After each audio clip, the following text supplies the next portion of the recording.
మలక్పేటలోని దివ్యాంగుల సంక్షేమ రాష్ట్ర కార్యాలయంలో 146వ హెలెన్ కెల్లర్ జయంతి కార్యక్రమాన్ని ఘనంగా నిర్వహించారు.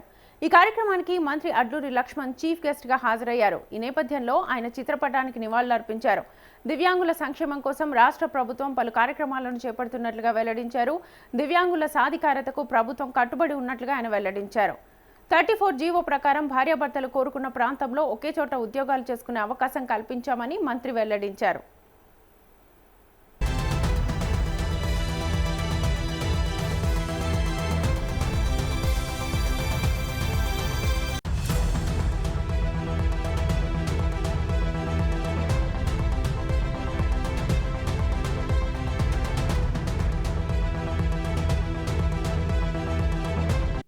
మలక్పేటలోని దివ్యాంగుల సంక్షేమ రాష్ట్ర కార్యాలయంలో 146వ హెలెన్ కెల్లర్ జయంతి కార్యక్రమాన్ని ఘనంగా నిర్వహించారు.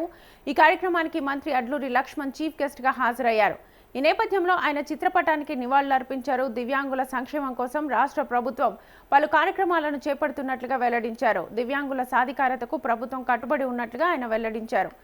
34 జీవో ప్రకారం భార్యాభర్తలు కోరుకున్న ప్రాంతంలో ఒకే చోట ఉద్యోగాలు చేసుకునే అవకాశం కల్పించామని మంత్రి వెల్లడించారు.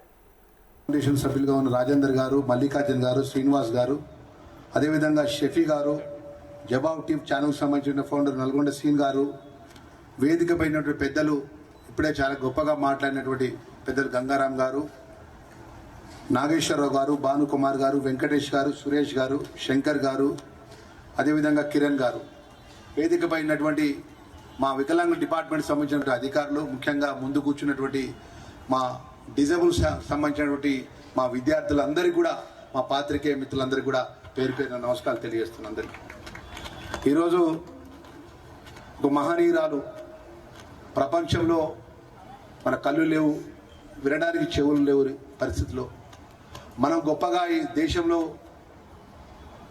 రాణించాలని ఒక పట్టుదలతోని మన ప్రపంచానికి ఆత్మవిశ్వాసాన్ని, సంకల్పాన్ని సాధనగా ప్రతిగా నిలిచినటువంటి హెలెన్ కెల్లర్ గారి యొక్క 145వ జయంతి సందర్భంగా మీ అందరికీ నా హృదయపూర్వక శుభాకాంక్షలు తెలియజేసుకుంటున్నా. హెలెన్ కెల్లర్ జీవితం మనకు ఒక సత్యాన్ని చెప్తుంది. శరీరానికి పరిమితులు ఉండొచ్చు, కానీ సంకల్పానికి ఎలాంటి పరిమితులు ఉండవు.